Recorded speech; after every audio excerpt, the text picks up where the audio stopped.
This is Miller's Edge on Tide 100.9.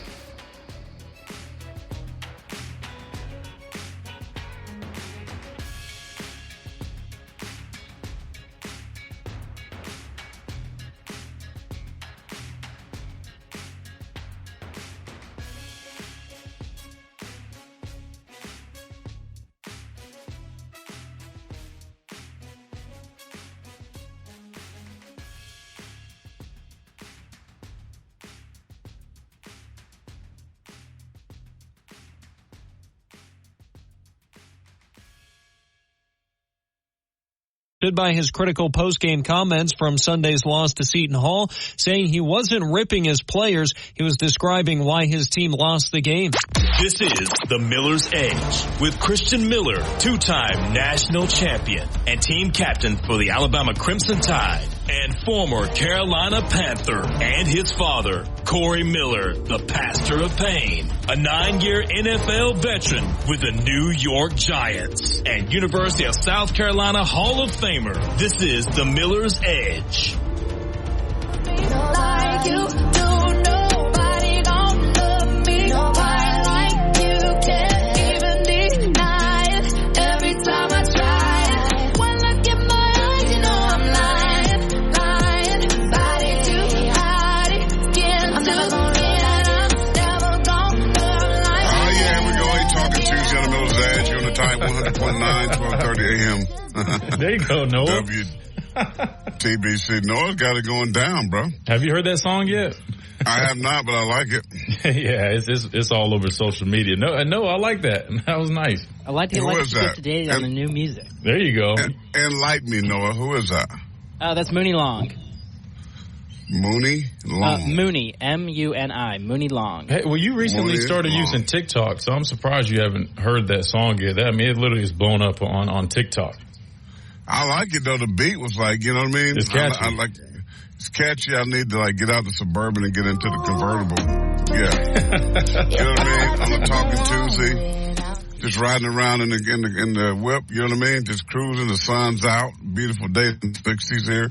I mean, that Mooney Law will be hitting. For sure. Appreciate that, Noah.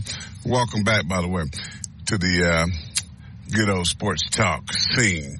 Corey Miller, Christian Miller. You heard the DJ Noah behind the glass. We got you here for the next couple of hours right here on the Tide. And, of course, a lot of things to get into on the program today, Christian. Of course, we threw that question out there yesterday. Caught a lot of fire, man. That thing about, that's why I love questions.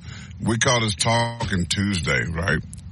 But it's Steve Spurrier used to say this when we covered him back in the day. And he always would say, he said the SEC Media Days, he would say it in the off season, he called it talking season, right? Because all it is talking season. Everybody's talking. You got all the changes. You got coaching changes. You got the portal and player changes. And I mean, it's just constant. Things are happening. I don't know why it said, yesterday was like craziness after we get off the air. I mean, 2 coaches hired. We talked about that.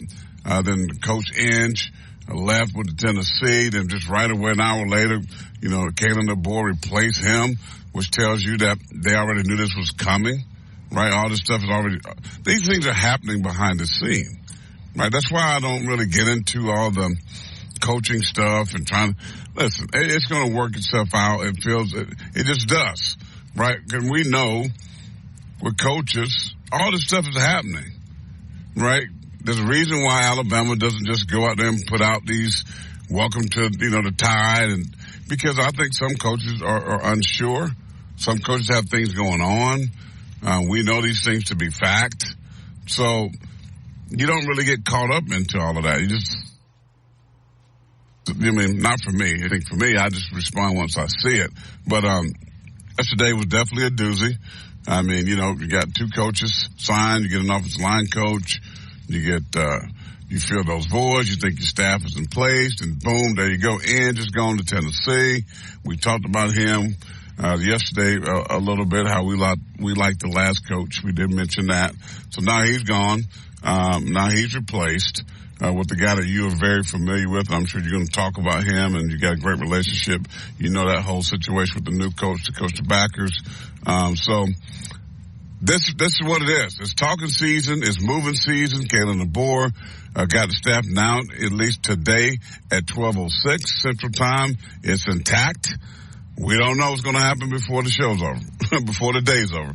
Anything can happen, but we will get into some of that. But again, the question mark, the question that I put out there yesterday was very popular, and I did put another question out there on X. Did you do a question? Yeah, I feel like we kind of hit that before. You could ask it again. Go ahead. We didn't really hit that. You might have mentioned it, but we didn't take it to the people with that. But with all these changes, I was just sitting there thinking, I'm like, should this year just be a pass? Do you just give Kalen DeBoer a pass for 2024? We don't know what's going to happen, obviously. We're not looking into our crystal ball and going, this is what's going to happen. They're going to be 8-4 or, 10-2. We don't know. But if it's not what you think and it's worse than what you think, it's just a year where Kalen DeBoer, you go, you know what? The GOAT left. All Hades broke loose. Coaching changes. He lost two of his main offensive coaches. He had to do a lot of different things. Do you give him a pass? Do you have a built-in pass for Kalen DeBoer? And I think it's a fair question because there is a lot going on. It's year number one behind the GOAT. And who knows what's going to happen. So, do you build in the pass? Even though Bama fans may not say it, I do believe that there's a built-in pass. Because if it's not the way they would like or the way they would think, they're going to say, hey, it's first year, what you expect. That's already there. So I just threw it out there on X today just to see what people thought about that because, there might be a pocket of people that's zoned in and saying, hey, we're ready to ball. We're going to ball out, period. We got dudes. We're ready to go. They might be that pocket of people. I don't know.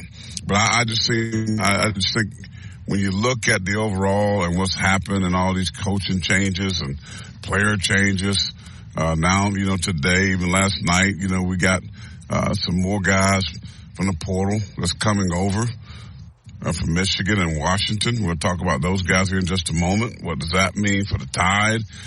So there's a lot of different moving parts, all I'm saying. Do you just go ahead and build in an excuse for year number one based on changes? That's kind of what the question insinuates. Well, I don't necessarily know if you call it, pass or, just because here's the thing. Even if you're a more recent Alabama fan, if you remember back to 2007, Coach Saban's first year, he went 7-6, right? The following year, he made a couple of changes. Major Applewhite was his first offensive coordinator. He had Kevin Steele as defensive coordinator that year. Following year, you get Jim McElwain as offensive coordinator, and then you have Kirby Smart and Kevin Steele, I guess, as co-defensive coordinators. And they go 12-2. Then obviously they win a national championship his third year in 2009. So my answer to that question was I wouldn't necessarily call it a pass. I think it's just being realistic that hey, there's been a lot of turnover, both with players and staff, and even though it's a little bit easier to have a quicker turnaround in today's game because of the transfer portal, NIL, all that stuff. We know that we've been talking about it over the past couple of years.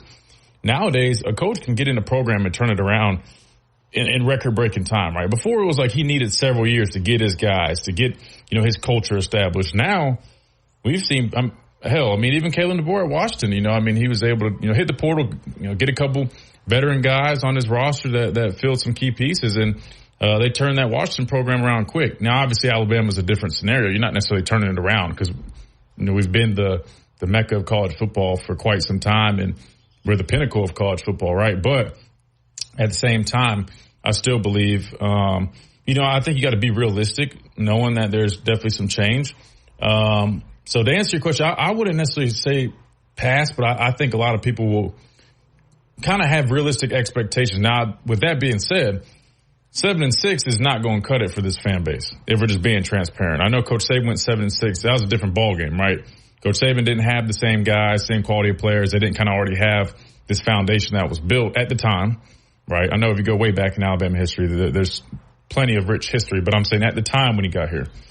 So that being said, the 7-6 that people, kind of let Coach Saban have his first year is not going to be quite the same just because it's a different scenario, in my opinion, with the quality of players and what's been left here for Coach DeBoer. Even with, if you want to call it an influx of players, I heard him talking on, Greg and Mac's show kind of about the majority of the guys were in the portal before him and his staff got there. He made it seem like there was only a few guys that left once he kind of got to meet with them. And I'm not sure. Maybe he's right, but I feel like it might have been like double digits since what he said was majority of the guys were in the portal even before Coach Saban retired, which he would probably know better than me. But I felt like, at least from an outside perspective, it felt like it was after Coach Saban retired that there was a bunch of guys hitting the portal. I know there were some guys before he retired, but I thought it was like 6 or something. And then it just increased after he retired and all that stuff. But I don't know. But with that being said, I think that's what people are expecting. I think the floor for them, or for Alabama fans, us as a fan base, would probably be 9 wins, right? And I think that's understandable I think they'd be understanding of that, right? I think anything less, you definitely probably catch some criticism because they're going to say, hey, we got all these good players, blah, blah. But those are my thoughts on it. But I truly believe that. I think the more I hear about this staff, or at least Coach DeBoer and some of the people that have been here and just kind of what they're doing, I'm feeling more and more optimistic and I'm liking kind of what's slowly kind of brewing, right? Just because for the people that I've talked to, I know we were kind of wondering kind of how the recruiting would translate. And so far from what I've heard, man, this recruiting staff that they've put together has hit the ground running. And it might not be showing up with a bunch of commits that you're seeing, but from what I'm told, they're extremely active, right? They're doing their due diligence, and they are they're out there deep scouting talent. And to me, that's a great sign. You're talking about, they just got here not too long ago. They're already hitting the ground running and doing their due diligence in terms of carrying the tradition of, landing top recruits. So, again, I think they're taking all the necessary steps. Now, we're going to dive into some of these coaching changes and talk about that too. But I'll be honest with you, and I know you always say I got my crimson glasses on, but just from what I'm hearing and kind of things I'm seeing, I think they're taking the necessary steps. And I think they're actually, even in this first year, I think they're going to be a lot better than a lot of people actually think. You got to think they still have a very talented roster, man. And as long as they can continue to establish that culture which that's what they're doing right now, doing the fourth quarter program. I love that, that's still called fourth quarter. They're keeping that consistent. And I will say that's one thing I really respect about Coach DeBoer is it doesn't seem like he's coming and trying to change a whole bunch. He really respects the foundation that was here. He wants to, add on to it as he should. He's a new head coach.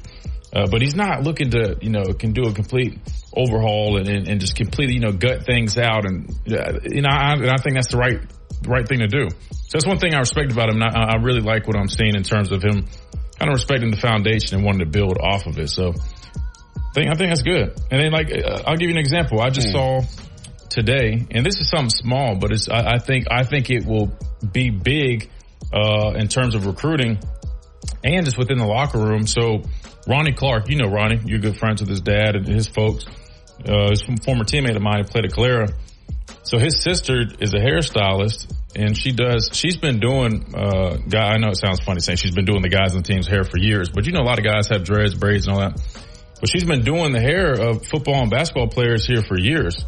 And I just saw today that they actually, I don't know if you call it hired or they're contracting her to pretty much be like the team hairstylist. Because remember, we had the barbershop built, but I don't know if people understand this.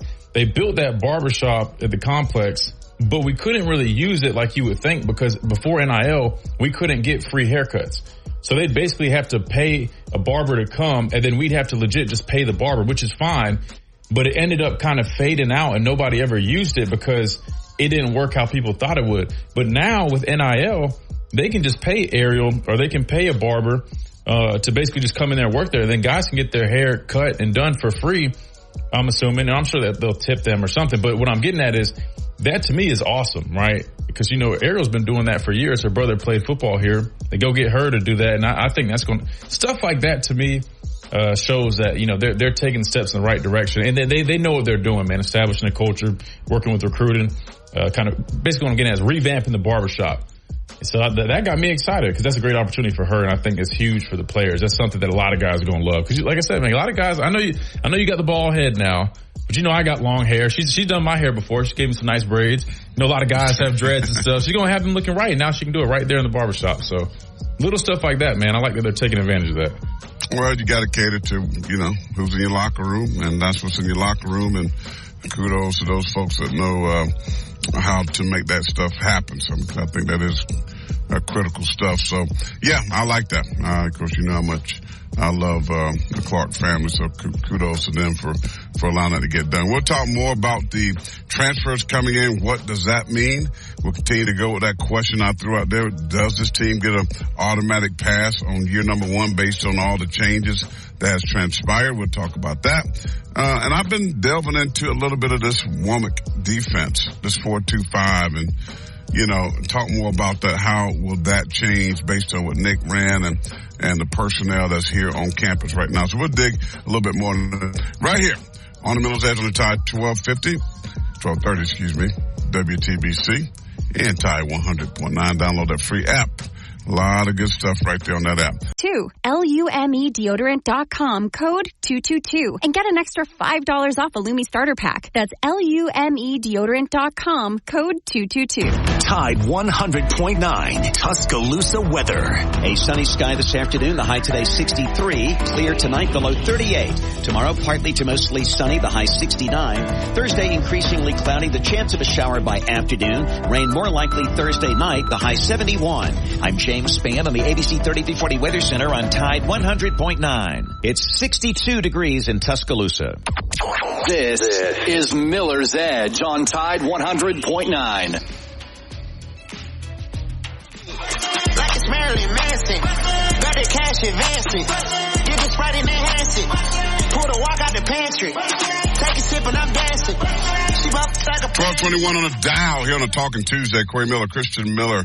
My man Noah behind the glass on the wheels of steel. 205-342-9904 is the number for the program. Don't forget to download that free app, Tide 100.9.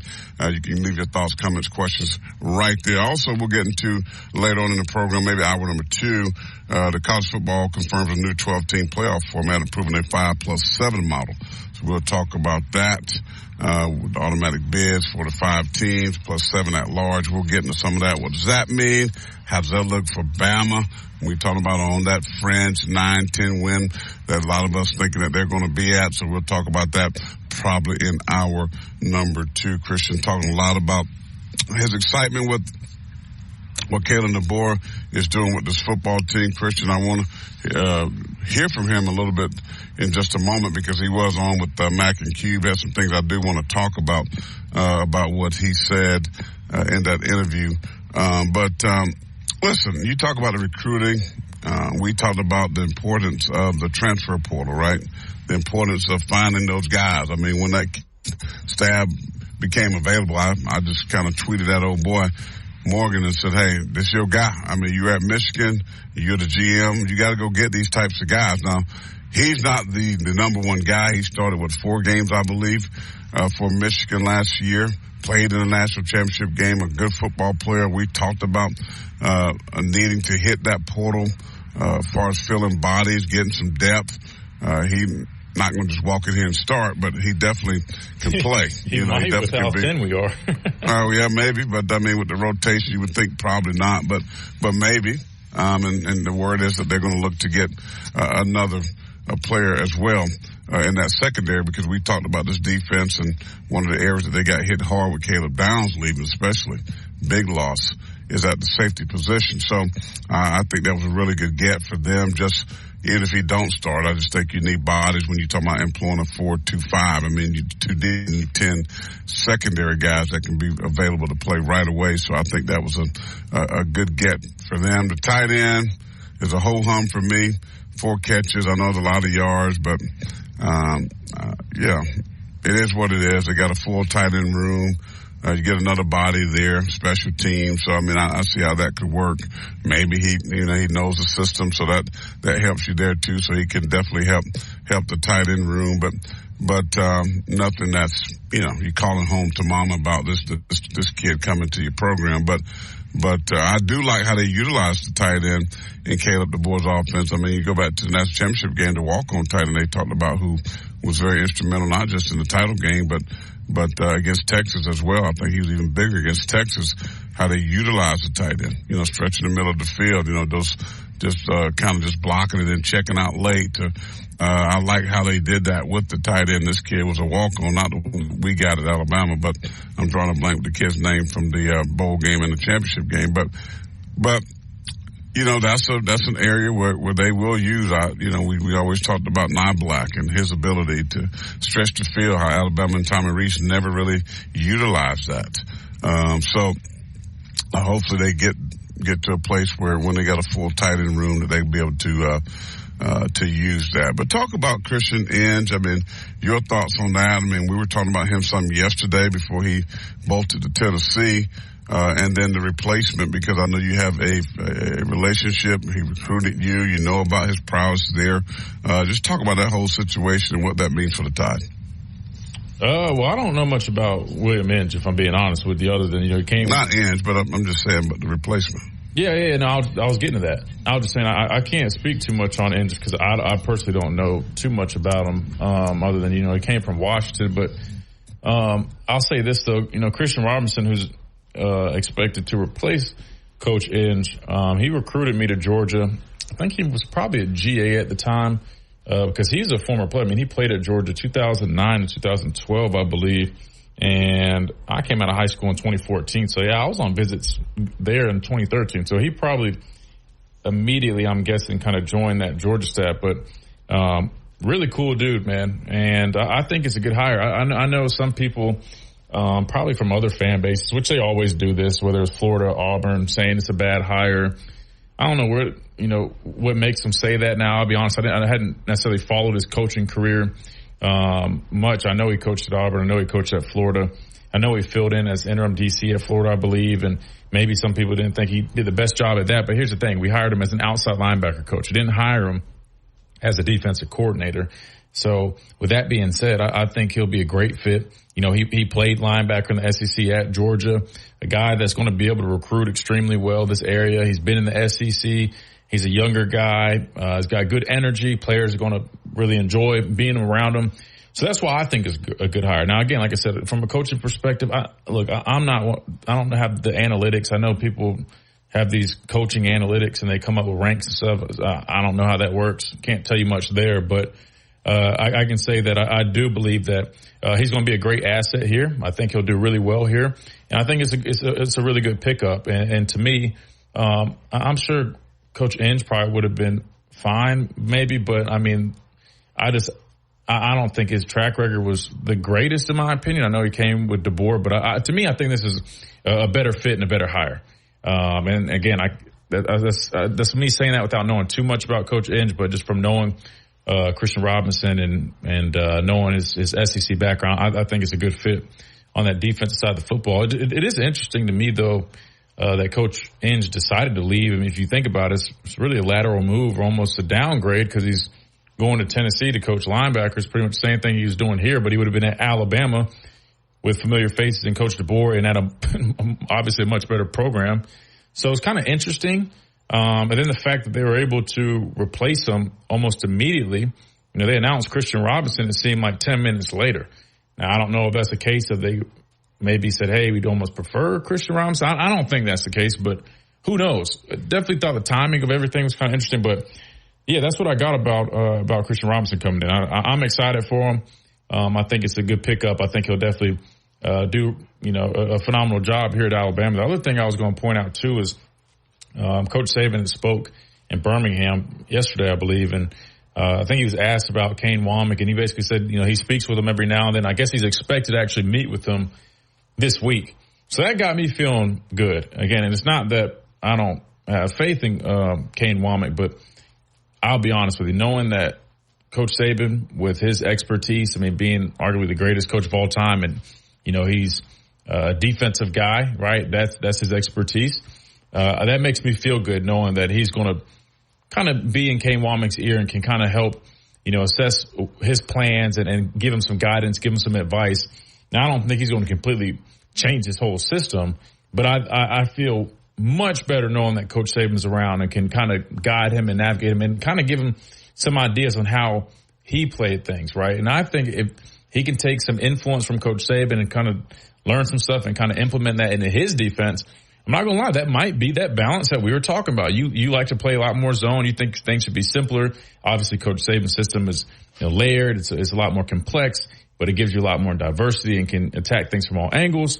But maybe he'll take a little bit of that influence and how Coach Saban, ran and operated his defense and added to the swarm D. And we'll see kind of a little bit, kind of some shifts on that swarm D that gives it that balance that I kind of was hoping for. So that also got me excited. I didn't know if you had seen anything about that, but that's kind of the game plan. I guess Coach Womack is going to, lean on Coach Saban from time to time for some guidance. So got to feel good about that, having the GOAT in your corner, especially when it comes to, defense. Yeah, I heard that. We got some sound. I'll get that to Noah for sure because I want to talk about that as well. So a lot of different things we'll get into. I just don't know that that's going to be a big in-depth thing. I think it just might be just, hey, let me just have your ear for a minute. And with Womack and his 4-2-5 defense, we'll get into that because I really want to delve into that a little bit more on the other side of it. We already got a couple of app messages. When we come back, I'll allow Noah to read that and see what we hear from the people. And take your phone calls, 205-342-9904. Again, download that app. It's absolutely free. We're sponsored by our good friends at the Good Feet Store, America's arch support expert. Go by Midtown Village and see the good folks over there. Douglas and the gang will take absolutely great care of you and get you ready to rock and roll. Try before you buy. You got hip pain, knee pain, back pain, all of that stuff. I'm telling you right now, Christian, I can tell you better than anybody with that pain. But when you try the Good Feet orthotics or inserts, they'll change your life. More to come right here on the Tide 100.9 here on a Talking Tuesday. We'll be back in a moment.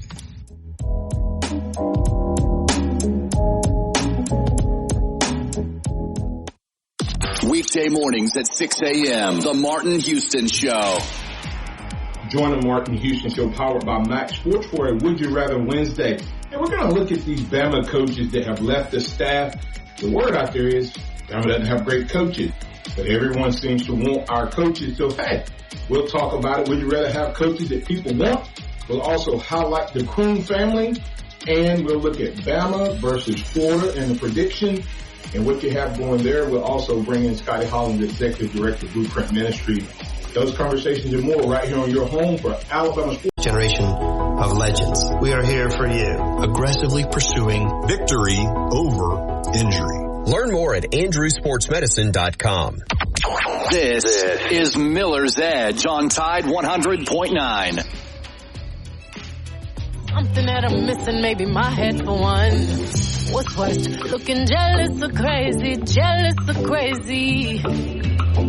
Oh, I like being walked all over lately. I'd rather be crazy. Hold up, they don't love you like I love you.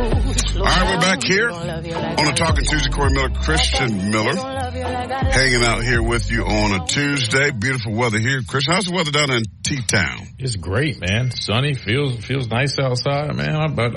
I needed it to warm up. I felt like a few days ago it got too cold again, man. I'm ready for spring break. Really? Yeah. Like even this past weekend, like at the baseball and softball games. Matter of fact, speaking of softball, I forgot to say this. Shout out to Coach Murphy in that softball program, man. They hooked me up with a season pass to come hang out and watch games. So I give them a shout out. Like I said, we'll get them on here soon, but it was fun going to that game. But it definitely was cold this past weekend. Yeah, I think the weather is getting ready to break. You remember the groundhog saw it, didn't see a shadow, so it's going to be early. All right, let's go to some app messages. Ty 100.9 free download. Noah, we got some couple two on here right now. Let's do those app messages real quick. What we got? Yeah, we got that message from RK. He says, "You really think Coach DeBoer will coach like he has a pass this year? What do you think he's gonna? You think he's gonna do that? Take the easy way out? No, he's not going to coach like he has a pass. I mean, who would do that? Oh no, he's coaching to win. He's coaching to win a championship. But my point in saying that, RK, is that knowing what they had to go through, knowing that when you lose an all-time great Coach Saban, right? A lot of things has happened. So do you have a built-in pass for him as a fan? Not him, not the players.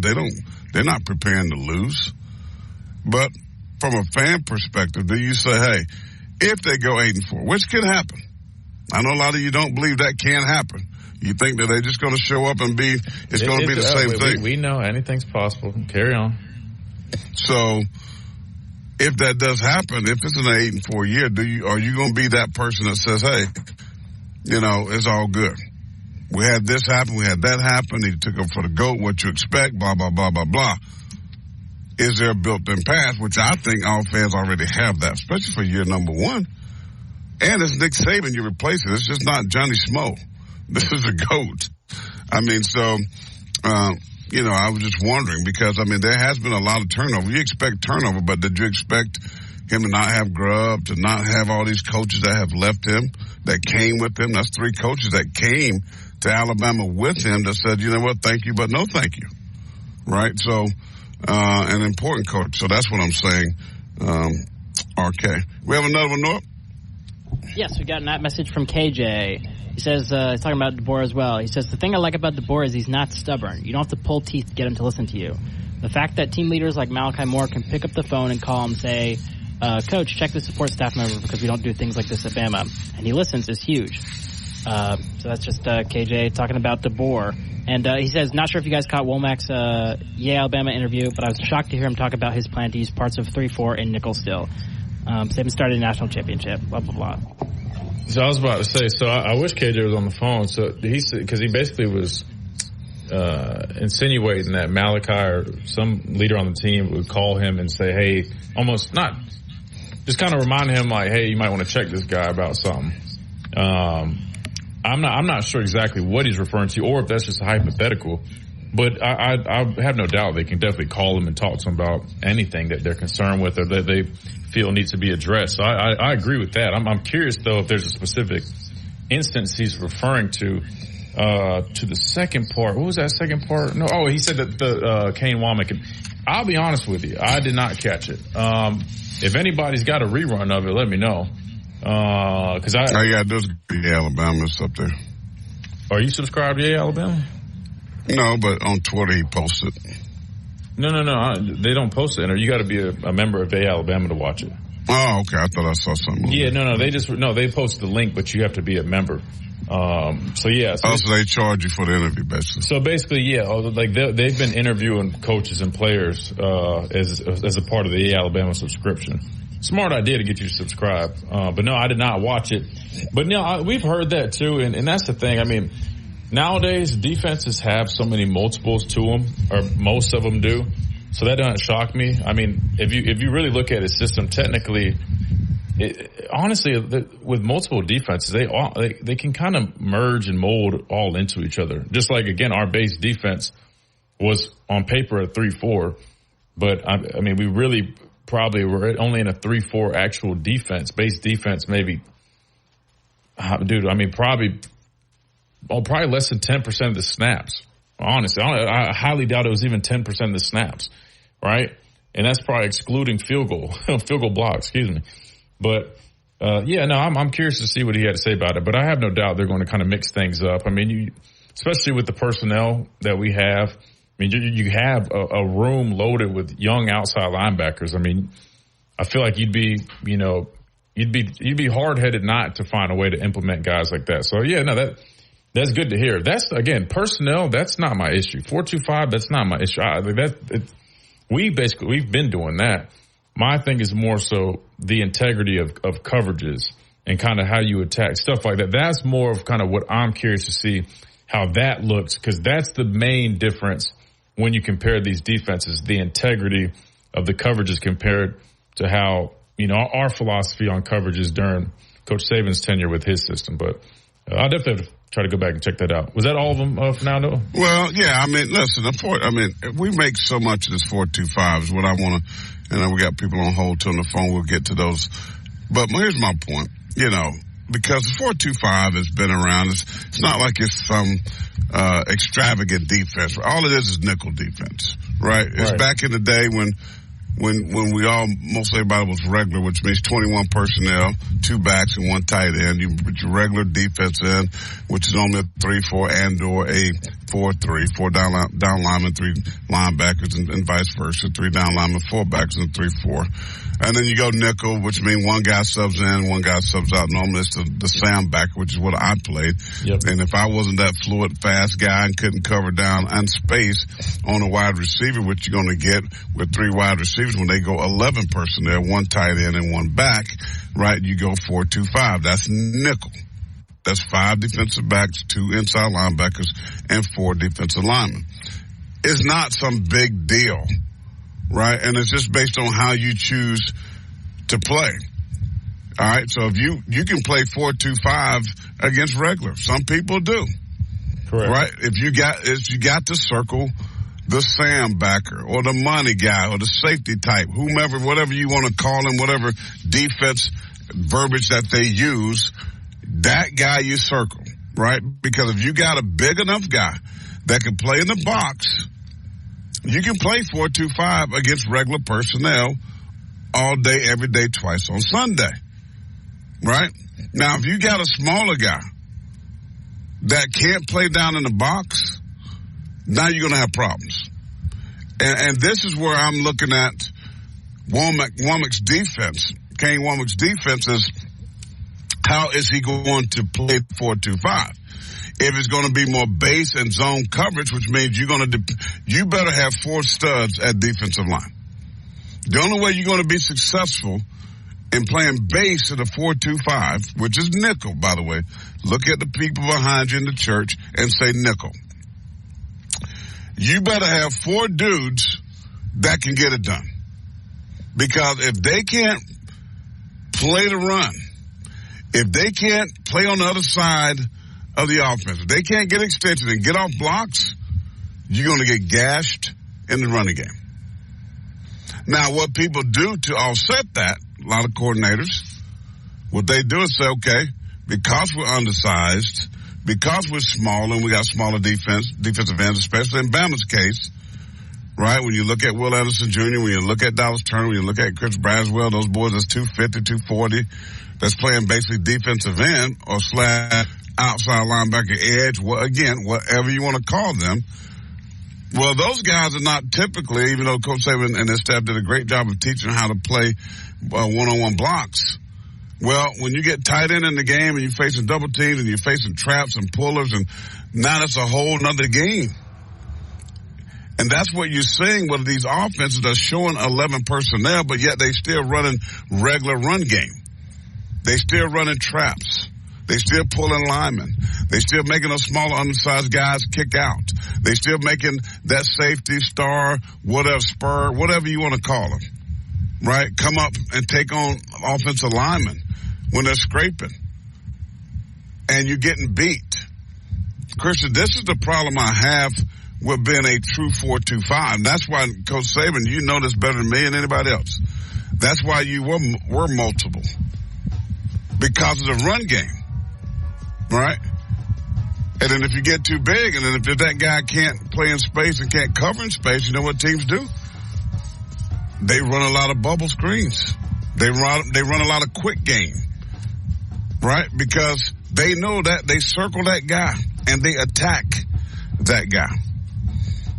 So we can talk about zone coverage and match zone, which Nick Saban loved out of his defense. But the bottom line is, them 4 guys up front, those are the dudes that makes the difference. Well, and to me, right now, it's a little bit scary. Yeah, only counter I would say to that is a lot of people, when they do run nickel defenses, they have a lot of movement. They run a lot of paths, right? A lot of stunts. They kind of That's what I'm saying. They move them around. Correct. So I'm not too worried about that. I mean, no, you need to worry about it. No, because I mean, honestly, even at Alabama, we've been playing nickel versus regular a lot of the time, right? I'm telling you, like, we'd play nickel versus silver. If you go watch how we played Georgia, right? Georgia ran a lot of regular personnel. They come out in 12 personnel, dot. I mean, not really 21. Nobody really runs 21 no more, but 12 and stuff like that. Multiple tight end sets, and we were in nickel, right? And the biggest thing was you just have to have your star has to be physical enough to play the run. That was the biggest thing. Somebody like Malachi could do it, right? Then you got to have a safety, somebody like Caleb Downs, who's a sure tackler. You got to have a Brian Branch, right? Those players are critical when you are operating out of nickel defenses, and I think that's what they're going to do. If you listen to them talk, I mean, they're big on like hybrid guys. Like I think I saw something where he was saying they look for what was it? Basically, they basically move guys. Was it basically forward? So they might take a safety that's a little too slow to be safe, or too big or too slow to play safety, then they put him at linebacker. They take a linebacker who might not be fluid enough to play linebacker, to be a stack backer. Then they move him up, put him at defensive end or outside linebacker. So with that philosophy, it makes sense. And I think, look, he's been running his defense. I mean, he has a plan. I'm not that concerned really for all that. Personnel-wise, that to me will take care of itself, because we've been doing that. As long as you play it right and you adjust correctly. But me, again, I always just go back to the coverage. Y'all are so casual. Y'all, man. Who is y'all are so casual? I know how defense works, and I'm just saying. I ain't too much worried about it, but I'm saying, I'm not too much worried about it, because I mean, number one, I hate to say it like this, but like my life is going to keep moving regardless of what happens. Okay, like I have, you know what I'm saying? Like I'm a huge Alabama fan through and through. I want this team to win, but I'm not one of those. I don't bet. I'm not going to break no TVs over nothing. Like, you know what I'm saying? It's really not that deep to me. I hate to say it like that, but what I'll tell you is I know how football works, and we've been running nickel or 4-2-5, however people want to phrase it, for the past several years, 90% of the time. And it hasn't really been an issue playing the run. That's what I'm saying. Yes, it has. The last 2 years, it's been a major issue. Dude, all right. Go look at your numbers. But that has nothing to do with that. Listen, offenses are operating out of 11 personnel, 10 personnel. Like, offenses are totally different now. You look stupid if you go out there with a 3-4 defense and you're playing against these air raid offenses, these you know what I mean? Like these pass happy offenses. Like the 3-4 defense isn't really, I would hate to say it, like it's only for when you're playing teams like a Georgia. You're playing teams like hell, I don't even know which SEC teams really play a lot of pro or regular personnel.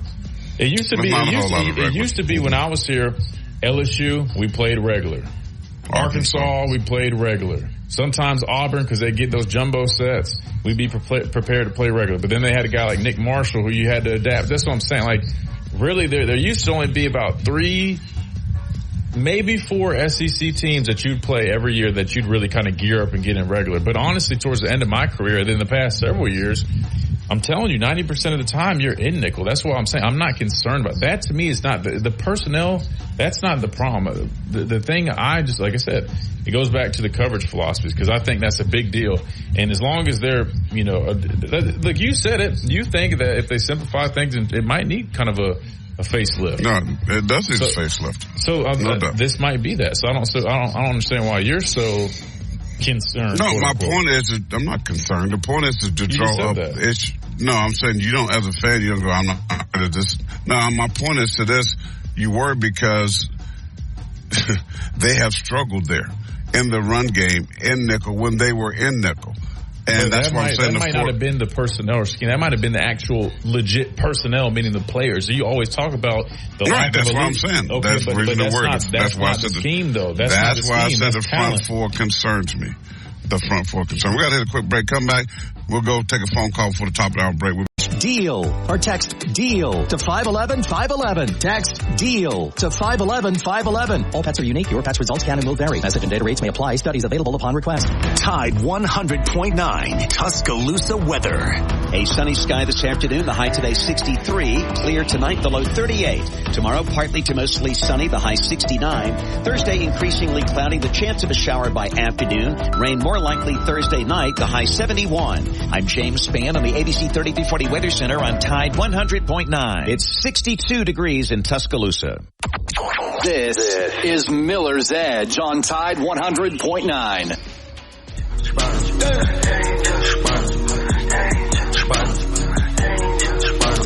205-342-9904, the number for the program. Again, thanks for joining us here on the Miller's Edge, Tide 100.9, 1230 AM WTBC.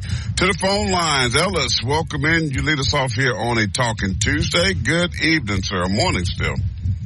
Yeah, roll tide. Oh, no, what is it? Evening or morning? I'm confused. Evening or afternoon. It's afternoon. There we go. Yeah, it's afternoon. Roll tide, by the way. Roll tide. Also made a member. I couldn't have nothing to eat this morning. No coffee, nothing. I had to go, I had to go have a scan, a PET scan done today. Well, it's where they check see if the cancer's still gone. So we're praying for God that it's gone, brother. Man. Yep. I think it will be, but they had to shoot that old contrast in you. Yep. You know, they jab a big fat needle in you, and then they do that. So I've ate, but it just you don't feel good after it, but it's all right. Well, kudos to you for being here today, listening in, and on the phone, brother. Yes. I was going to give a grade yesterday. Y'all was giving out grades yesterday, but what'd you have? That before what happened, I was going to go with a B-. Yeah, you and Christian about the same thing. Yeah. Yeah. We'll just have to see. We'll see come spring football, and then we'll really see our first game. Yeah, I think it's really hard to give a true grade until we see. We can't even judge it by spring because they're not going to be full throttle. You know what I mean? So I think the grade for sure. My grade now is based on coaching, hires, and recruiting and things like where they are today. Not even so much game. You know what I mean?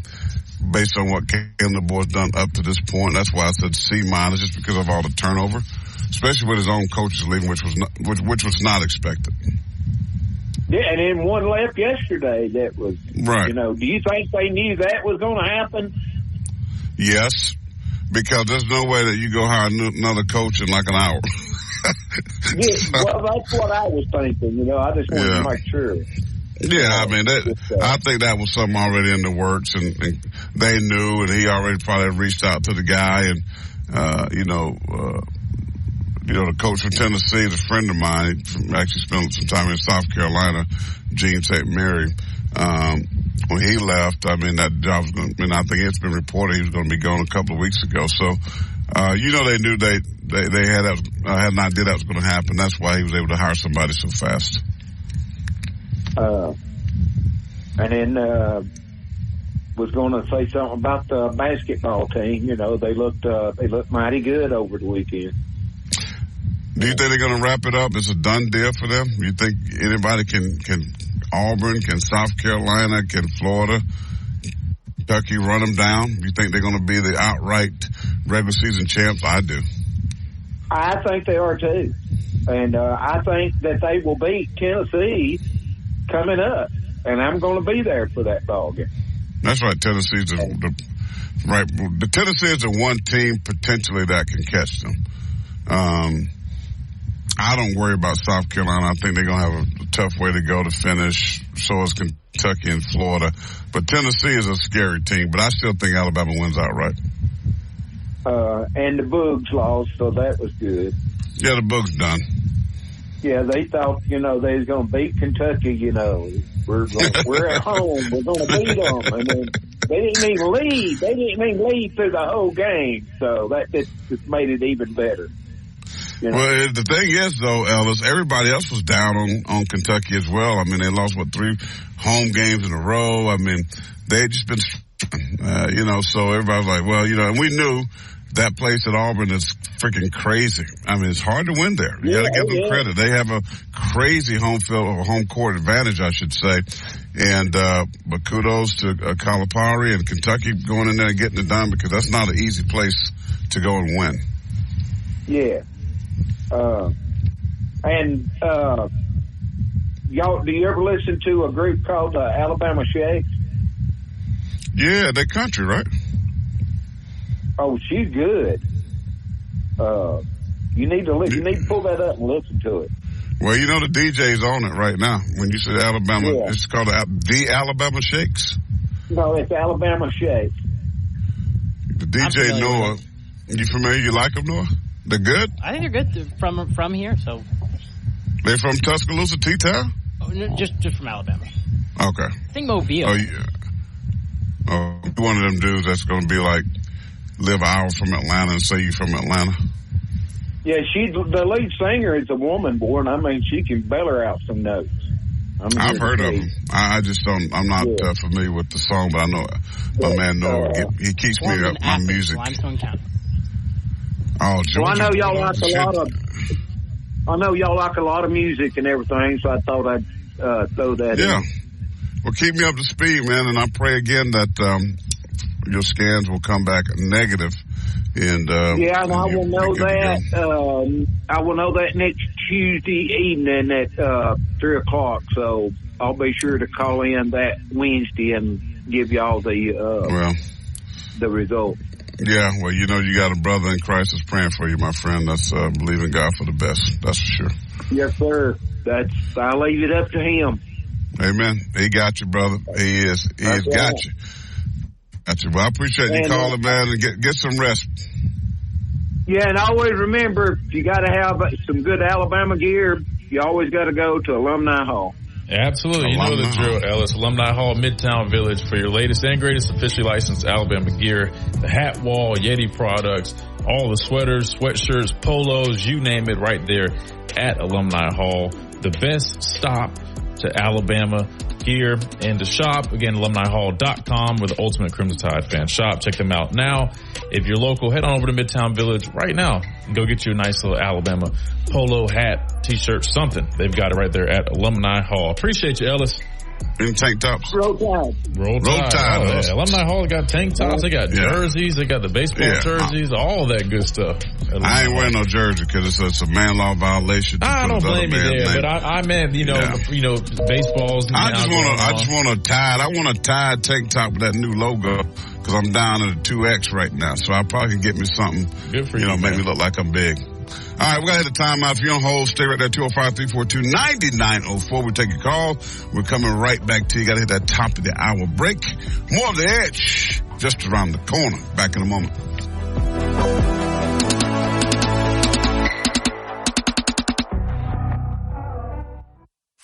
WTBC Tuscaloosa and W265CG Tuscaloosa, a Town Square media station. Tide 100.9 and streaming on the Tide 100.9 app.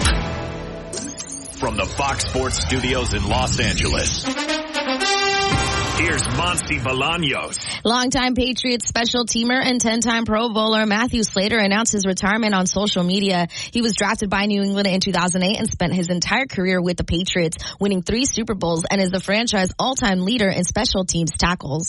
College football playoff presidents unanimously approved changes to the 12-team playoff format to include the 5 highest-ranked conference champions, plus the next 7 highest-ranked teams that will begin in the 2024 season. And in soccer, according to BBC Sport, French star Kylian Mbappe is set to sign a 5-year deal with Real Madrid, making $12.8 million per season plus $128 million signing bonus that will be paid over the next 5 years. Mbappe has for $3,000 in cash. Visit Pearl River Resort for a chance to win your share of $88,000. Must be 21 or older to play. This is Miller's Edge on Tide 100.9.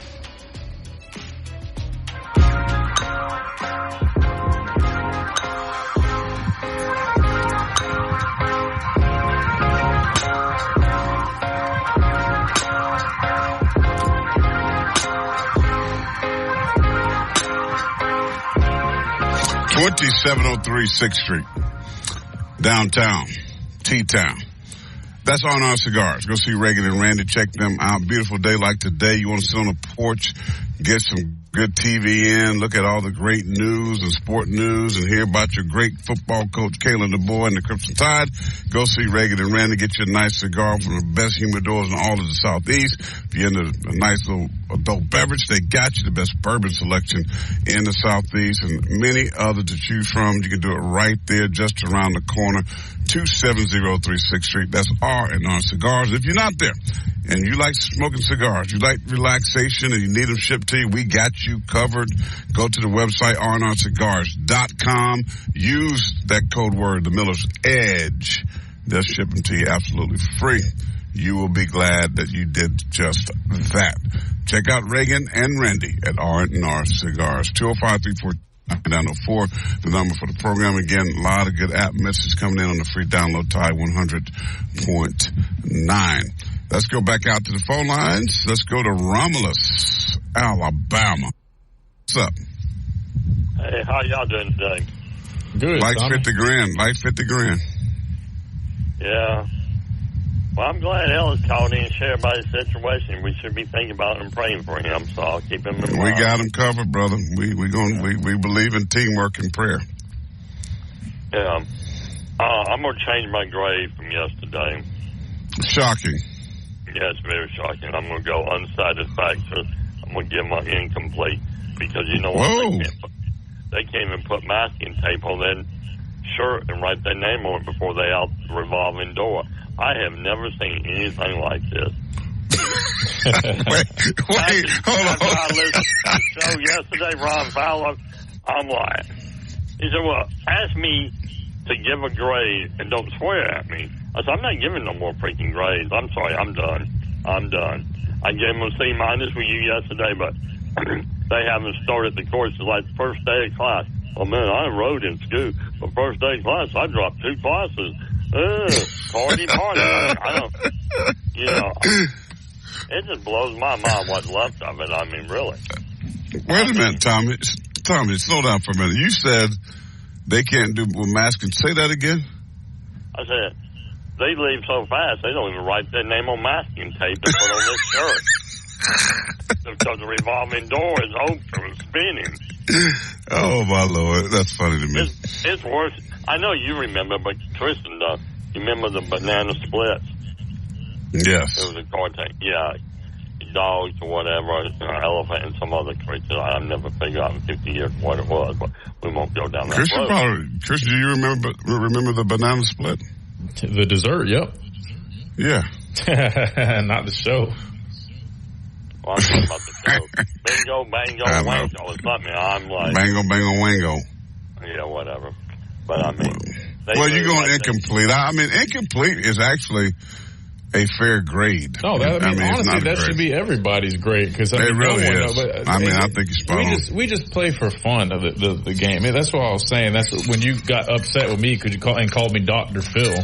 But I just was reminding people that this is just a fun game just to play around with because, like you said, it's talking season. But no, Tommy's right. I mean, it's incomplete because we can't assess anything. I mean, this staff has not coached anything together. But the problem is, Christian, is that the radicals out here, and they know who they are. It's like they only see crimson colors, and they won't see anything that could be a potential, right? And that's the thing. That's my problem. It kind of reminds me a little bit of Dallas, the Dallas fan base. I mean, Dallas was in for almost 10 years, right? And I played twice a year. But it's always a fun place to go play. I love playing them. They got the cachet. It's the star. America's team. But the problem is the fan base. And it's not all of them. It's the French 10. You hear me talk about it all the time. Alabama has a French 10 that they can't see anything different. That's every fan base. I mean, Georgia. But I know that. That's why I call them the French 10. And I said the problem is the French 10, if you just have any kind of different of opinion, you're a hater, you don't like them, you're this and that, and they become delusional. And there's a pocket of delusional Alabama fans. Can we I don't not care. attack our listeners? It's realistic. It's the fringe. It's the majority of them is not them. That's why I said the fringe 10, meaning 10%. They're delusional, and they're going to only see positive. And to me, but that's not the way you look at so it. Much? If they want to look at it like that, they're entitled because to that. Unrealistic, and that's what Tommy's saying. You know, it's like incomplete, and there's nothing wrong with saying why does Tommy have to preface? Well, I know they're gonna get mad with me by being honest, because he's a great fan. Nobody's been a fan longer than Tommy from Romulus. That man is an encyclopedia of Alabama sports. 100%. Right. I get what you're saying. And I appreciate that, because it's like, if all you gonna, even media folk, and I'm just being honest. I get when you cover a team, but the thing is, like, there's still sometimes you can say in a just way that, hey, this may not be as good. And it's okay. Don't mean that you don't want them to be good. I agree with you, and I feel like I try to do. I try my best not to sound way too partial or too biased, because obviously, I bleed crimson, but I try to present things in a every coach is not a home run hire. I haven't done that. But certain media members will say, I don't care if it's Joe Blow from Tupelo, home run hire. Dude, really? Well, his Wikipedia, and he coached so and so. Come on, man. But I think your argument or your fight is you're picking it with the wrong people. I think, like you just said, I'm not picking no fight. I'm just talking. But what I'm saying is, I think when you come on our show and you do that, the people that aren't like that almost feel like you're just talking to everybody. But you just said it. It's a very small minority. Fringe 10. I call them the Fringe 10. So I almost just say, why even give that attention? That's kind of my philosophy. Well, that's not mine. Tommy, go ahead, brother. I'm sorry. It's like, okay, I come from old school. I'm older than you. And I'm like, I was always taught you take one day at a time. I know people say, oh, that's a cliche. Well, of course it is. What coach have not used that line 100 times in his coaching career, or maybe 1,000 times? All right. I picked 10 and 2. I just gave them a realistic. Well, I heard several call, man, we don't go 12-0 and we don't get in the playoffs. It's a failure. I'm like, no, it's not. No, it's crazy. One coach, first year, Alabama, went. Got 10 wins.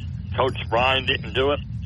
Coach Perkins, Coach Curry. I can go up to every last coach we have hired. Nick Saban didn't do it. He went 7-6. We win 10 games, great. We win 12, great. Well, that's just people. Go ahead, Tom. Go ahead. I'm sorry. No. Go ahead. Sorry, I thought you were finished. Well, no.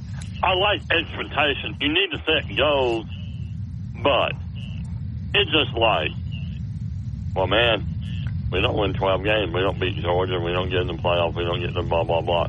We suck. I'm like, no, we don't suck. We Alabama. All right? I'm like, I know a lot of people was mad with Bryce Young going 11-2. He won the Heisman Trophy the year before. All right? We had a good year. It was a lot of growth, a lot of injury, a lot of things. And we didn't have the right coaches and stuff. I am not a big fan of the former offensive line coach, not Wolf, the one before was a pro. I think he said on his stuff just like the new coach from Boston College did last year. I'm like, guy did not know nothing about clock management in the Tennessee game. I'm screaming bloody murder at the TV. I'm like, run that freaking ball. Don't let Tennessee have the ball. They get the ball back. They're going to beat us. And they did. And I picked Tennessee that weekend. I was hoping to eat trouble, but boy, was I burned the next Monday. I'm a fair weather fan. Blah, blah, blah, blah, blah. I don't care if I'm a fair weather fan. I call it like I see it. I go with my guts. If I'm wrong, I'm wrong. I'm wrong 90% of the time. But you know what? It doesn't bother me. That's part of the game. And it should. And I think that's how you're supposed to do it. You should be optimistic and supportive. But, at the same time, I don't think it, like you just said, if people that say that you should go undefeated every single year, they don't have any idea on just how difficult that is to do at a place like Alabama. And the reason I say it is I know you have all of us 5 stars that came here, all the great coaches, but the difference here is, do y'all not see who we play every year, who's on our schedule? I get Michigan, who's kind of running the table in the Big Ten. I get Washington with Coach DeBoer last year, you know, they were undefeated, and they played Oregon. I get that, but at Alabama, man, I mean, our schedule is just different. In the SEC, I mean, every single week it's tough. Just like, think about it. When Clemson was, you know, running the table in the ACC, like, yeah, they were, you know, going undefeated in the regular season, but they weren't playing nobody. Here, we mean every single week you got a tough matchup in the SEC. So I think people got to be realistic. I mean, you know how hard it was to go undefeated in the regular season, even with Coach Saban as a head coach. If you have that kind of expectations for a new coach who's coming in, who just lost some of his coordinators and coaches, and there's some turnovers to the roster, he's still developing his culture, doing all that stuff, then you're just not being realistic with yourself. That's why I just urge people, man, like, don't take it so serious. I mean, be supportive. You should, you know, have pride, but at the same time, respect everybody's opinions and thoughts. Just because they don't agree with you or say something different doesn't mean, you know, they're disrespecting you or the team or anything. It's just, that's just their thoughts and opinions. I look at that, but I'm like that with everything, whether it's politics, whatever. I think we need more of that. I think nowadays people are just way too sensitive. If it's not what you want to hear or what you agree with, everybody gets in an uproar instead of just saying, okay, that's their opinion, I respect it, this is mine. Done deal. But that's why I respect you, Tommy. You're not afraid to call it how you see it. No, I mean, I enjoy this. Y'all give me new insight. I mean, I don't want crimson colored glass all the time. The world is beautiful. There's peace in the valley. Blah, blah, blah, blah, blah. You know, we go, I mean, really, I'm no, Ron Pollock called me the guy in Romulus that tell the kids to get out of his front yard and get off my grass. I said, there's no kids around. He said, why is that? I said, I'm running them off by now. I mean, you know. I love it. Listen, man, this is what talk radio. I love it. It's fun to me, and I like to draw this out because that's what makes great radio. And that's what I'm saying. I don't want Christian to agree with me all the time. I want him to disagree with me so we can give great points. And that's what it's all about. And it's like, I want fans, and I always, sometimes you just agree to disagree and move on, but it has nothing to do with no hate. I mean, it's like, I want Alabama to win every game, but at the same time, I'm not going to sit up here and tell you that Joe from Tupelo is a good hire when I don't know nothing about him. And I can't sit and give a coaching staff an A- that's got two coaches, one who had a losing record at Buffalo, one that hadn't really coached for that long. The history's not that great at South Alabama, right? You lose your two best coaches on offense, one that was raved about coming, the offensive line, changing that, he's gone. How in the world does somebody sit there and say they're A-? I mean, that to me is shocking. Tommy from Romulus, we love you, brother. Thank you so much, man. All right, we'll talk to you later. We'll talk soon. KJ, another 205-342-9904. Tide 100.9 free app. 30 AM WTBC. We're the Miller's Edge. We're on the Tide. We'll be back. More of your phone calls, app messages, wherever you want to go. Plus, Kalen DeBoer was talking to one Greg McElroy and Cole Kublik this morning. I want to chime in on that, where he is saying the state of the program is 800-426-1886. 800-426-1886. That's 800-426-1886. Tide 100.9 Tuscaloosa weather. A sunny sky this afternoon. The high today 63. Clear tonight, the low 38. Tomorrow, partly to mostly sunny, the high 69. Thursday, increasingly cloudy. The chance of a shower by afternoon. Rain more likely Thursday night, the high 71. I'm James Spann on the ABC 3340 Weather Center on Tide 100.9. It's 64 degrees in Tuscaloosa. This is Miller's Edge on Tide 100.9.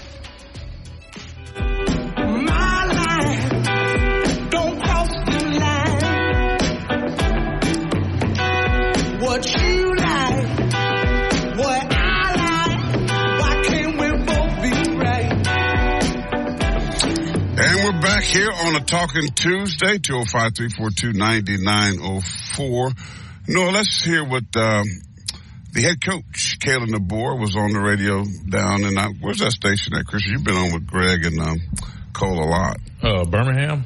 And in Birmingham. Jocks. And Jocks.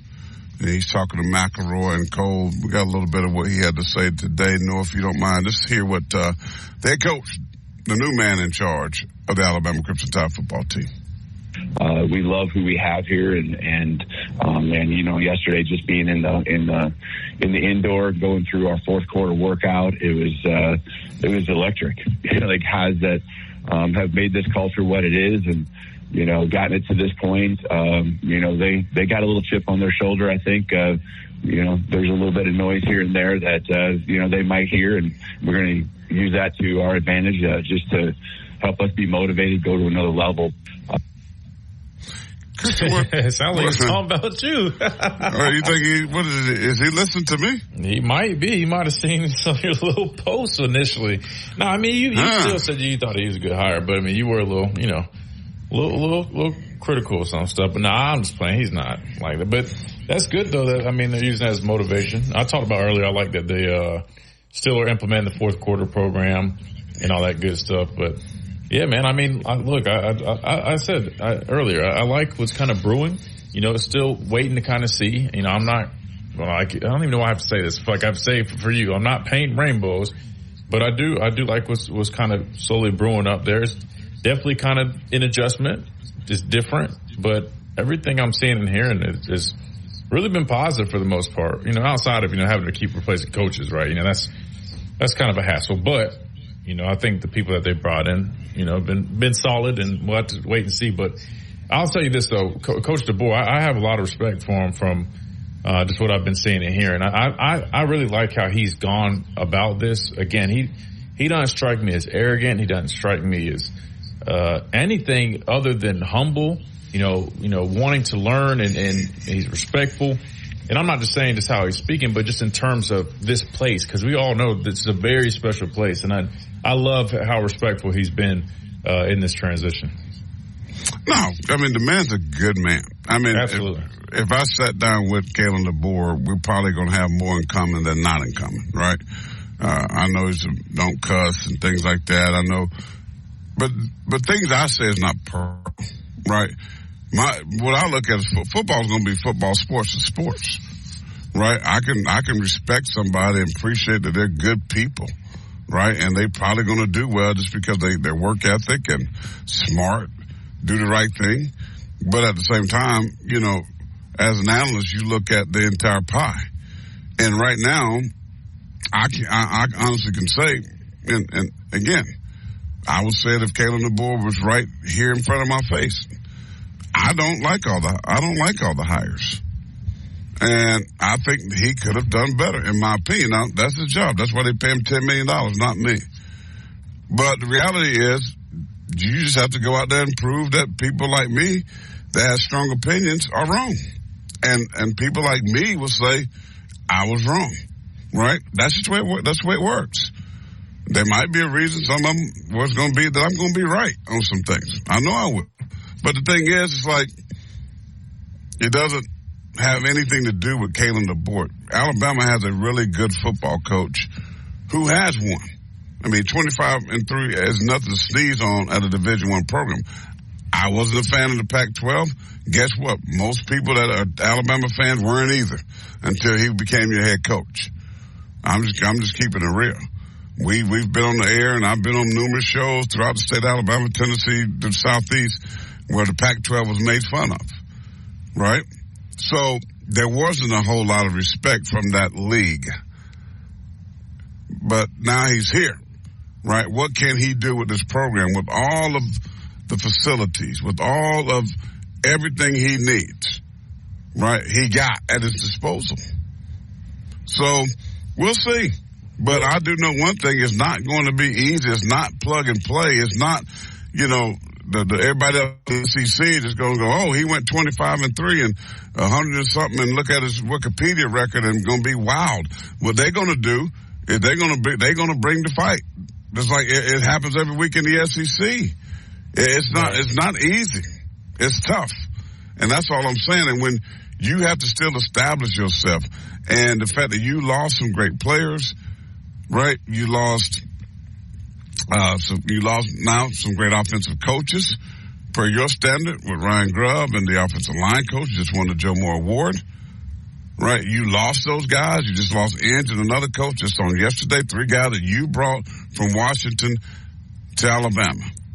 That's a big deal, and you can't just overlook like it is nothing and it's plug and play for the next coach. It isn't. I mean, and the offensive line coach has been at about 18,000 places. I mean, you just overlook that? Yeah, he's a good coach. Why is that a negative to you? Though? Because, I mean, that means if you got that much. He wasn't all over. He was at UNC for a while. I mean, yeah, he was. But he's got a long laundry list of teams, bro. He's coached a long time. I don't think you looked at it. He was at UNC for quite some time, and he was at Michigan. 3 or 4 years. 4 or 5, and he was at Michigan State 4 or 5. If anything, in this day and age with coaching, that's pretty consistent. That's what I'm saying. I don't think you really dive into it. And I actually did some more research on him, and what I found was he actually had the semifinal, I believe, or one of the finalists for the Joe Moore Award winning offensive line in 2021, which, yes, was Kenneth Walker, who was a very talented running back. Yeah. They still got to do their job. But, yeah, before you keep, get all eager, like you're right, they also were he had coached a finalist for the offensive line in like 2015 or 16 without Kenneth Walker as a start running back. That's what I'm saying. Like, if you really want to look, I mean, there are some other good positive things about some of the units. No, there's positives. I'm just saying that, but you can't call him a home run hire. Nobody said that, but what I'm saying is people did say that. You didn't say that. People might have, but what I'm saying is, so you have an issue with that? Kind of some people going over the top with some praise, but my issue for you that you probably need to start doing a better job of is looking at the whole picture. Right? Like, just like you. What do you mean a friggin' picture? I see this is what you looked at, sir. No, because you didn't have the facts about the other Joe Moore. I don't care about that. But that's his resume. Just like I'll say this, like with Kalen DeBoer, like when you mentioned the 25-3 of Washington, that I'm glad you brought it up. But also, you're like, I went 100. I was a Pop Warner coach of the century. Because I didn't lose. I got a lot of championship out there where you played at Polo Road. What the hell does that is? I mean, so everybody else played with little kids, but that made me the best coach ever. I wasn't finished what I was saying. I don't know where you're going with that because that made no sense. What I was saying was it's not just him in the Pac-12. Part of that record was him playing in postseason games against top 10 teams, top 5 teams outside of the Pac-12 and beating those teams, as in Texas. I like Kellen DeBoer as a coach. I know you do, but what I'm saying is I urge you to you always talk about looking at the whole picture. Don't just look at what helps your argument. Look at the other side too. I just feel like you leave out a lot of important things when you bring up your point. Okay. When you say he was, what did he finish in the Joe Moore Award? He had 2 offensive line units that finished as like finalists for the Joe Moore Award. What my point was saying, I get it. If you want to say, oh well, they had Kenneth Walker, which still the offensive line has to freaking block. I get you watch really good run. Michigan State play? I did because you don't watch other football. I do. Dude, I watched his team. Part of that could be personnel. Did you watch every single offense line he coached? I watch a lot of no, that's what I'm saying. You don't know the whole picture. I'm just saying, like, to me, I think it's a solid hire. He's a great recruiter. I just said it wasn't a home run hire. But let me ask you this though. I mean, like, did every hire that Coach Saban made, would you consider a home run hire? When they hired Robert Balla last year, Tommy Reese. When they hired Robert Balla last year, he came from a small school. I can't remember where it was. He didn't have a lengthy resume, or it wasn't the most impressive. A lot of Bama fans were like, who the hell is this guy? He ended up being a solid football coach. Another with Tommy Reese, people were skeptical about, but I was skeptical about it. Pete Golden, they hired from UTSA. I like Pete Golden. Okay, but when they hired him from UTSA, I guarantee you, if we had our show at that time and they went and tabbed Pete Golden from I knew UTSA, Pete Golden. No, you didn't. Come on, man. You would have been like, who is this guy they're hiring to be defensive coordinator? No, Pete Golden was a Delta State guy. Let me just fill you in. You know that now. You did not know. No, I knew that beforehand because I'm really good friends. One of Pete Golden's great friends who went to Delta State, was a doctor there. I've known Pete Golden I go to Mississippi, as you know, the last 12 years playing the golf, and I've been known a Pete Golden who was an up-and-comer that Coach Saban loved. So I've known Pete Golden, so that's a horrible example. That's not a horrible example. That's because I've known about Pete Golden before you did. I'm looking at Pete Golden's resume. 2006, Delta State. 2007 through 09, Tuscaloosa. 2010-11, Delta State. 12-13, Southeastern Louisiana. 14-15, Southern Miss, DB's coach. 16, 17, he was the defensive coordinator that was at UTSA. Then they hired him in Alabama. I remember a lot of people like, what the hell? What are we doing hiring this guy? But they didn't know him. I knew him personally. But what I'm saying is, I'm telling you, a lot of people, you might have thought, oh, he's a decent coach, which again, of course, you're right. You prophesized that Pete Golden was going to win a national championship. I know people don't like Pete Golden now, but I'll reiterate what I've said before. Whether you like him or not, and you thought what you thought about him, he was a very good football coach. Believe it or not, y'all can laugh at me for saying that, whatever you want, but go ahead and laugh at Coach Saban because he was the one that fought tooth and nail to keep him here because that was his guy. It wasn't all on Pete. So what you guys saw was not on Pete. Remember whose defense it is and who operates it. Now, he has some influence, but it wasn't entirely him. With that being said, when they hired him, people laughed at it because he was from a small school. All I'm saying is there's nothing wrong with people starting somewhere. That's why I think sometimes you got to look at the whole picture, the whole body of work. So Pete could have put up great numbers as defensive coordinator at UTSA, but according to your metric, you probably would say, oh, well, he's playing at UTSA. They're not playing at, dude, come on, man. Now you want to give them props, but you make fun of all these other small, like, you only pick the things that fit your narratives, man. Come on, man. You would not have said that. You say that now. Hindsight's 20/20. Come on, don't do that. Don't do that, bro. You just like stirring the pot. Don't even do that. Don't KJ, do that. you're on hold. I will get to you in others 2, 5, 3, 4. Listen, boy, I tell you what. You done change. That what happened when you go down, you leave, and now you get, I ain't Crimson. We'll be back in a moment, Mr. Crimson.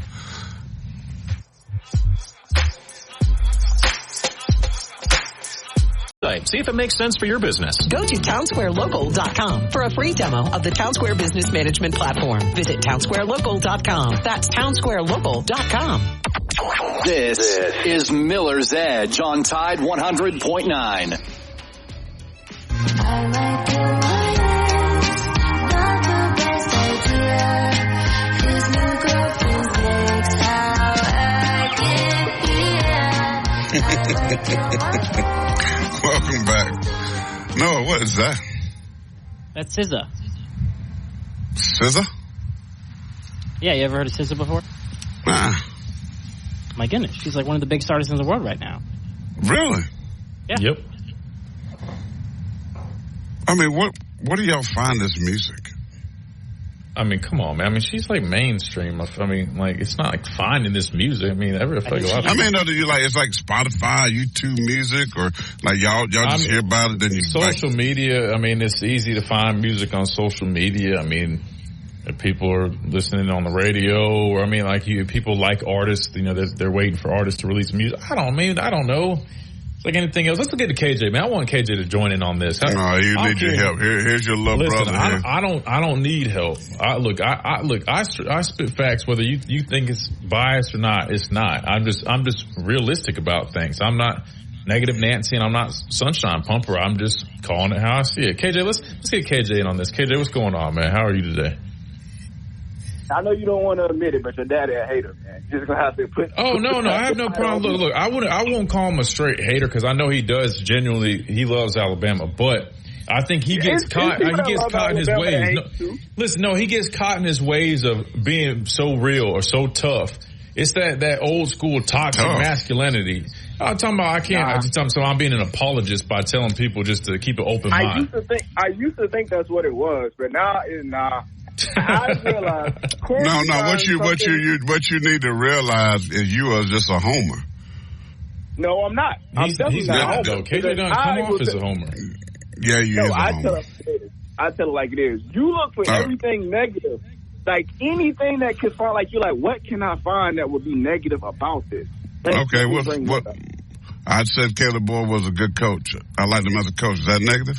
And the negative part that you brought up to that was he came from the Pac-12. Like what, bro? Like what is that? No, I didn't say that. See, that's how you young people do. You spend something to say. I never said that. I said the lack of respect for me and others, folks that's around, like you too, used to not be a fan of the Pac-12.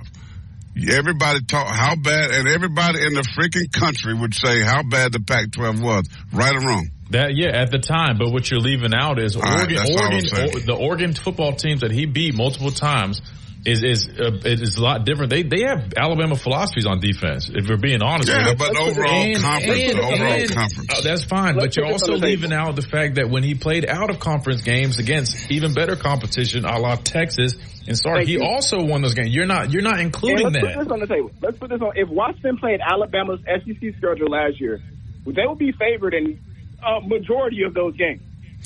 KJ, what you are forgetting is, you know how many one-score games that Washington had last year that where they barely won? And they won those games. No. How many games did they have barely won and a field goal at the end? In the Pac-12. So you want to tell me that the SEC wasn't better than the Pac-12?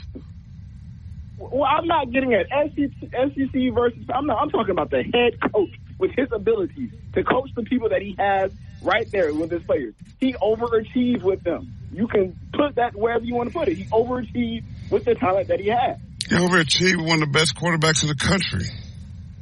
And who developed him? And three of the best wide receivers. So don't tell me overachieved. How can you say you overachieved? What do you mean? Maybe I think they might have been one of the favorites to win the Pac-12. Colorado had one of the best quarterbacks in the country. They only won 4 Yeah, but they had no games, offensive line, though. Come on, you can't even put So what that means is it takes more than just a quarterback. Before the season, you said Washington was going to make it to the national championship. No, you didn't. Stop it. They overachieved. I never said that. I know you didn't. They overachieved last year.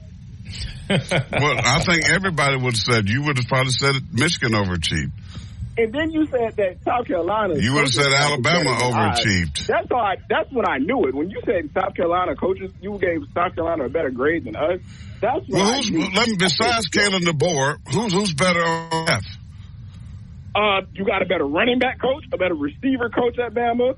Let's go down the line. Do you know that the receiver coach at South Carolina was the OC at Texas A&M, and he's been at many major as OC? Who has he put in the league?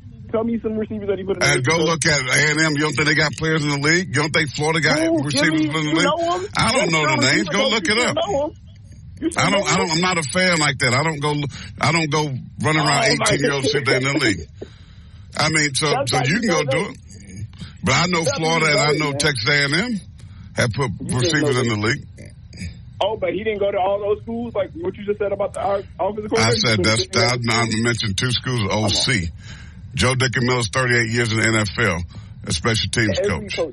Every coach has been to multiple schools. I mean, so don't act like you got a staff that everybody's kicking the doors down to have at Alabama. I mean, that's what I'm trying to tell you. They were coaches at previous schools? What do you mean? I think that Maurice Lindquist can get a job at another SEC. None of them coaches on Alabama. Come on, man. None of them coaches right now on that staff, Nick Saban would have hired except for Brian Grubb and the offensive line coach. Shane Beamer would fire Coley for Shepherd right now if he thought he can get him. Do what? Can you hear me? No, I didn't hear that. I said Shane Beamer will fire Coley right now if he thought he can get Shepherd. Man, he's crazy. Because you know it's true. Shepherd, besides the 3 guys you just talked about, tell me who else Shepherd put in the league. Tell me who has put in the league. And he produced at Purdue too. Remember he produced receivers at Purdue too. I mean, I like Shepherd. I think he's a good coach. I think he got a great upside. But I'm saying, all as a staff, you act like you got the GOAT staff. You know, when Christian was playing. I mean, come on, dude. Like that's what you're acting like. They just better than nobody but Alabama fans say that. No, but let me say this though. You know what I'll say about this whole coaching thing? I think it's honestly it's pointless, and here's why. I'm gonna be straight. I'm not gonna name names. I'm not gonna sit here and do that. But I think sometimes people get caught up with names a lot in this business when it comes to coaches, and a lot of coaches get credit for things that they didn't really have much doing, right? Again, I'm not naming names, but there's a number. No, I'm not doing that. I'm not doing that. But what I'll say is there's a handful of coaches, even that have been here, that get a lot of credit for things, and people think, oh, man, we need this guy. And I'm going to tell you, behind the scenes, that coach wasn't worth crap. And I'm not taking a shot at anybody. I'm just saying that sometimes. Can you answer this one? Yes. Can you answer this one? Well, I'll see. We'll see. What is it? Derek Inslee really like that, or was he like really like a headache? No. He was a solid coach. I mean, I don't know. Maybe he rubbed some people wrong. I don't know. How you gonna call the man name out and ask the man a question, KJ? What do you mean? I said he can plead the fifth. No. I know. I like DA. No. I like DA. Now, what I'm saying is, maybe a DB's perspective might be different because they work with him full time. To me, though, he was a solid coach. Now, I like Carl Scott. Carl Scott was a damn good coach. You know what I'm saying? But like, I'm not talking about those guys. I'm saying there are some other guys though that have these big names in the coaching world that everybody. You know what? I don't even know. I'm not gonna put. I'll say this though. And then they win Recruiter of the Year awards, and everybody in staff they're like, "He didn't do none of that. Like, what are you talking about?" I mean, not even just with recruiting though, but like, I'll just say this. Like, think about it. We've had some big. This is all I'm gonna say. I'll leave it here. We've had some big name guys as analysts on staff here at Alabama in recent years. Why don't you think they're hired somewhere else? Now, I'm not saying any specific names because I'm friends. I'm just saying. So that just goes to show you. It's not always about the name or how many places you've been because you can put two and two together. There's been a couple analysts that we've had who've got big names. They've been head coaches. They've been coordinators. And I hate to say it, but they're probably not what you would think. But again, some people, without you really being with them or behind the scenes, you wouldn't understand it. And that's fine. All I'm saying is I think we get caught up too much with, this guy was here, he did this. It ain't about the name, it's about half the time, but sometimes these coaches aren't even what their reputation says, man. And because of the world of social media that we live in, you got all of these. Everybody's an expert now. Everybody's an expert on X. Everybody's an expert on TikTok. And they tell you, everybody's a media personality.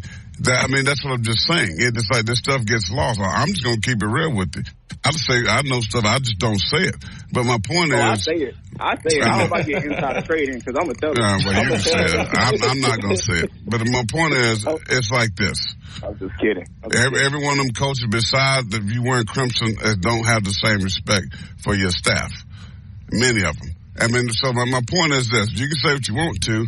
I hope they do well. I hope Kane Womack does well. I ain't buying it. I hope he's sitting in Nick Saban's office like he's a fifth grader. I ain't gonna lie to you. I hope he sits down in Nick Saban's office like he's a fifth grader with a lollipop in his mouth and asking him every type of question he can ask him. Because his reality is. But there's knowledge. There's more than just Matt Zone. There's wisdom and many other things that you can learn and grow from. Listen, This staff is young. This staff don't have the resume. I'm more about the resume, right? And my thing is, I like Kalen DeBoer. I like who he is as a person. I think he's going to do great. He's a good coach, too. He's a good person and he's a good coach. No, he's a good coach. I said he's a good coach. But I said he's a good coach. But don't think he's just going to show up to Tuscaloosa in this conference called the freaking SEC and you just win. Okay? This is not the Pac-12. This is not the ACC. This is not the Group of Five. I think you think that Alabama fans are going to be running around with their heads caught off because we lose the game or something. No. Yes, you will. You will be okay. Whatever I hear. You will be okay. It will be okay. You've been a South Carolina fan. Y'all haven't been relevant since how long? We're going to manage like you manage. No, listen, man. No, because you're delusional. Because you're delusional. I listen how you talk. I don't care. As Chris said, I don't care. I sleep good with whatever. My name is Jersey, everything, retire, all that's in that building. I saw you one time on that Miller's Edge when y'all lost the game, and how you was watching that game. You was upset. I'm not going for that. I pull for him just like I pull for Bama, but I'm going to go to sleep, bro. I'm going to go to sleep. See, Mill, I done put my work in, right? See, y'all a bunch of, some of y'all a bunch of folks that you yell and scream, but you don't have a choice to them. You can just scream. We done did our part. Now you coming at don't come at me. I'm just being real with you.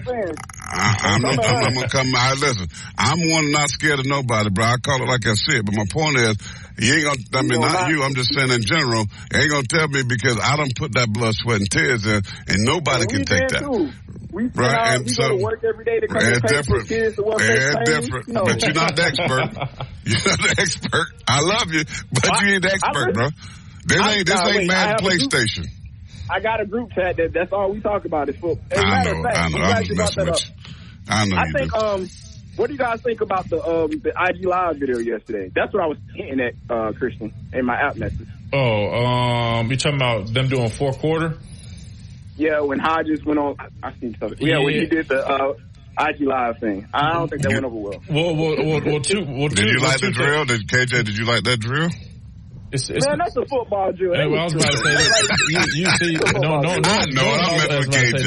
people might not know you're playing. They're gonna call you dumb because I'm just messing with KJ. We've been doing that single leg bounds or single leg hops, whatever you want to call it. That's a warm up. That's all warm up. It's not necessarily just a warm up. It's good for explosion. That we've been doing that years. Ankle mobility, all that's good stuff. Ankle strength. But what I'm getting at is, I'm getting used to everything on social media. Look, the teams that I played on, we used to pick on, it didn't go well. We had guys on the team that flaunted every single thing in the locker room on social media, and they used to get handled inside the locker room.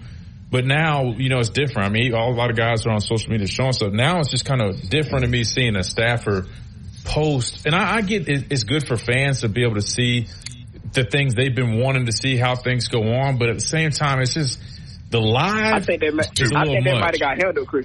I think that might have got handled by the captain. Oh, really? I was about to say that going on live during that, because I'm not gonna lie, fourth quarter to us is sacred. I know they put the promo videos out with the little clips. That's fine, but when we're in there, bro, it legit is something where that's where you build mental fortitude. That's where you're really grinding, going at it.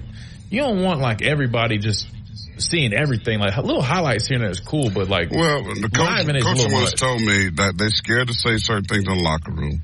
They're scared because you don't know when somebody got their phone out. Well, that's what I'm saying. You don't know what's going on. The locker room, and KJ, I'm cutting up with you, but the locker room that's the sanctuary, brother. That's sanctity there. And to me, these kids don't understand this. Why are you putting this stuff out? Something you got to keep in house. It was a staffer. Well, I'm just saying, kid, but my point is, it don't need to be out there. When I go do your thing, man.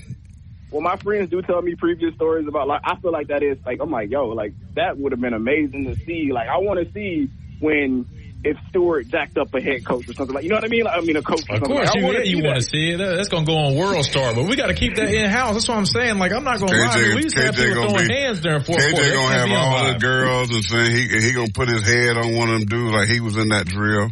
I know what he's doing. What? Wait, what? Yo, whoa. KJ, you know how you take your face and put on a person you got the Alabama heat. KJ going to be like, I'm doing those drills. And one of his three pieces. No. My girls know what I am. I don't try to I'm the business. KJ, I'm just messing with you, man. Come on, man. You got to loosen up. I handle the moves. They know I'm not. If you want the football player, get back. I got the business, though. Oh, man. Oh, Lord. I'm going to leave you alone for you make me say something the Lord is not gospel. Yeah, man. I got to catch y'all guys at A-Day. I think I'm going to come down for A-Day. Catch you guys. Yeah, do that. Listen, man, we're going to go hang out. I ain't going to smoke a cigar, but I'm going to sit there and you're going to get this. We're going to have some good football. Bring your little group chat dudes, too. I want all of them. I got some stories. I want to hear the story about who and why did Darius Stewart jack up blank coach. There you go, KJ. Go on, KJ. We got to go, man. We got to break. Get out of here. All right, guys. See y'all. All right, KJ. I think what we need to just do is let's just roll to 55, then we'll end it there, and then just do a double that way because we kind of went over, which is fine. I'm glad we got KJ on here because you need somebody to kind of. I don't need somebody to argue with. A little bit. That's what I'm saying. You ain't talking no sense to me. No, I'm just saying. I think it's good for you to see because that's what we're saying. I love it. This is what I do. I've been doing this 25 years. We know you do. We know you do. Trust me. We know. I think that's your whole goal. Is I ain't backing down. I am old school. I ain't backing down for nobody. Right. It's not No, I ain't backing down, but listen, I ain't never been scared. I went from Paging to the city. Listen, brother, I didn't get there. Ain't nobody listen, I stand on what I say. And I'll stand on what I say, whether you like it or not. What I said on this radio, or I can say it right to your face. It's just what it is. I'm about being real. And so I do it just for fun. That's cool, but I'll give you. Oh God, who put him on? Period. All right, we'll say no. It's the guy that he's shaking his head. Look, I will say this though. It's no different though. Just like I'm sure people that work for corporate companies or whatever, they want to keep it real. But there's just some things that you just kind of you keep in house. Well, when you pay me 7 figures, $10 million, I know how to do that. But when you're getting paid nothing, it's freedom of speech. I've got a reputation to uphold. But real quick, Performance Off-Road Direct. You guys know the drill. For all your lift kits, wheels, and tires, head on over to Performance Off-Road Direct right here in Northport, Alabama. They'll take great care of you. My guy Michael will get you situated. A large selection of wheels, tires, mud tires, all terrains, everything you can think of right there. I got my Tundra that they got looking really nice. They got a nice rough country lift on there. They've got all those dealers that they can get a hold of and get you situated. So head to Off-Road Performance Direct right now in Northport, 4751 Lake Sherwood Lane, Northport, Alabama. Contact Michael at 205-310-1823. Again, that's Off-Road Performance Direct. Contact them now. It's been a great show. We got to get out of here. Ryan Fowler on the game coming up. Coach DeBoer. And Ryan Fowler, 5 o'clock. That's right, 5. So make sure you tune in. Again, this has been the Miller's Edge on Tide 100.9, 1230 AM WTBC. We are the home of Alabama sports. See you guys tomorrow.